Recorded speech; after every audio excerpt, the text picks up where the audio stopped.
C'est l'heure du podcast du Tyrannosaure. Installez-vous confortablement et laissez-vous guider. Quelle est la différence entre une astuce, d'une part, et une technique, d'autre part? Eh bien, selon moi, l'astuce, ou le truc, ou le moyen mnémotechnique, pour lui donner un nom un peu plus officiel. L'astuce, c'est une sorte de tour de passe-passe que l'on utilise pour contourner un problème, pour contourner une difficulté d'apprentissage. C'est en fait un moyen de trouver une réponse à une question, que ce soit l'orthographe d'un mot, une règle de grammaire ou autre chose, réponse que nous n'arrivons pas à automatiser, ce qui serait en principe la réponse normale.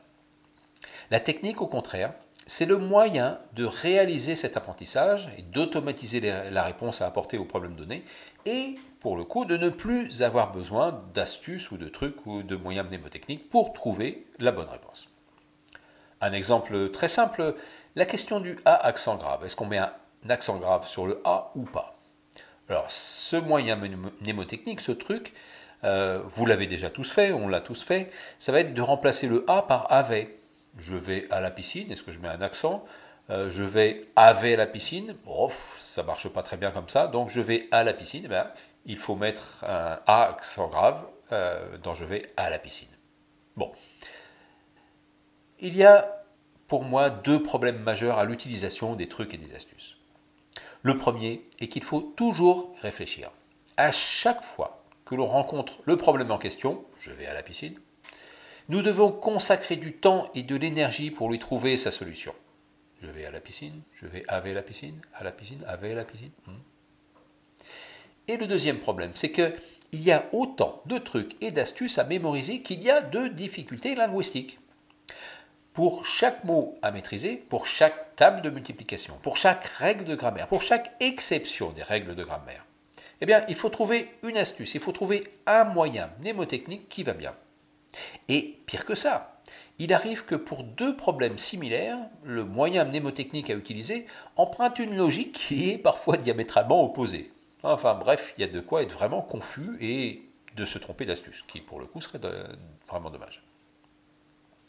A l'inverse, lorsque l'on maîtrise un mot, une notion, une idée, cela veut dire que la réponse est automatique. Et donc, puisqu'elle est automatique, il n'y a pas besoin de réfléchir, pas besoin de dépenser de l'énergie pour trouver la réponse à la question. Que la question soit l'orthographe d'un mot, ou l'accord d'un verbe, ou d'un adjectif, ou encore le résultat d'une addition ou d'une multiplication. La réponse est automatique, immédiate et sans effort. Des expériences scientifiques d'imagerie du cerveau pendant la lecture montrent des résultats qui sont très intéressants. Certains scientifiques, et je ne citerai que Stanislas Dehaene, même s'il est loin d'être le seul, donc Stanislas Dehaene, c'est un psychologue français spécialisé dans la recherche du cerveau. Ces scientifiques relatent les expériences suivantes. En analysant les temps de reconnaissance des mots chez des personnes ayant un niveau de lecture dit normal, eh bien, ces scientifiques ont pu prouver qu'il n'y a pas de différence notable dans le temps de lecture pour reconnaître des mots entre 1 et 7 ou 8 lettres. Et qu'au-delà de 7 ou 8 lettres, ce temps augmente légèrement, mais certainement pas en rapport avec le nombre de lettres du mot. C'est loin d'être linéaire. Qu'est-ce que montrent ces résultats? Eh bien, tout simplement que ces lecteurs ont automatisé la reconnaissance des mots et ne font pas d'effort pour les lire. La reconnaissance est automatique et cette reconnaissance automatique est absolument essentielle pour lire et pour orthographier et donc écrire facilement. Alors la question qui se pose, c'est comment faire pour automatiser ces apprentissages? Eh bien, c'est l'un des fondements de la méthode Davis, une technique développée par Ron Davis dans les années 80 pour réussir à maîtriser et donc à automatiser la lecture et l'écriture des mots afin de pouvoir manipuler ces mots, de pouvoir les écrire, manipuler les règles de grammaire, manipuler les opérations mathématiques sans faire d'efforts et surtout sans avoir besoin d'astuces pour y arriver. Cette technique, vous la découvrirez dans la formation pour les parents d'enfants en difficulté scolaire, formation qui s'appelle « Pourquoi Tyrannosaure mais pas si ».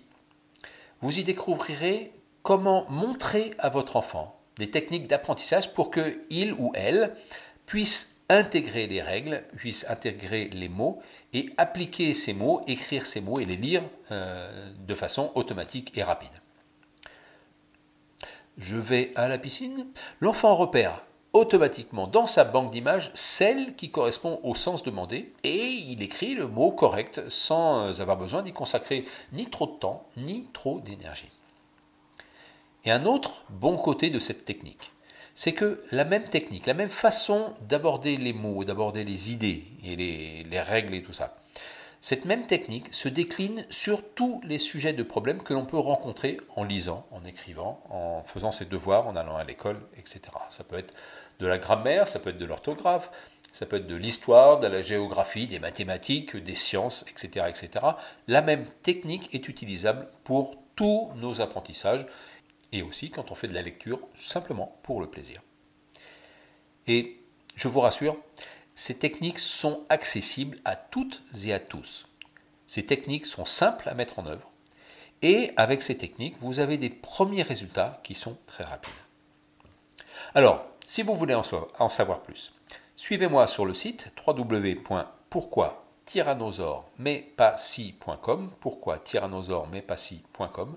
Vous y trouverez des lettres gratuites. Elles sont gratuites, il y en a 15, vous les recevrez tous les 2-3 jours. Et ça vous donnera déjà une première idée de ce qu'il est possible de mettre en œuvre avec votre enfant. Vous y trouverez également le livre de Richard Whitehead, Pourquoi Tyrannosaure mais pas si, qui vous donnera une mine d'informations sur ce qu'il est possible de faire avec votre enfant. Et vous y trouverez aussi les formations en ligne et en groupe pour les parents. Et ces formations sont dispensées régulièrement. La prochaine formation est peut-être bientôt, alors renseignez-vous et inscrivez-vous. À bientôt. Vous avez aimé ce podcast ? D'autres parents et d'autres enfants auraient peut-être envie de le connaître. Alors aidez-nous, mettez un petit pouce vers le haut, mettez un petit like, mettez un commentaire, cela nous aide à transmettre l'information. Merci de votre attention et à la semaine prochaine pour un nouveau podcast.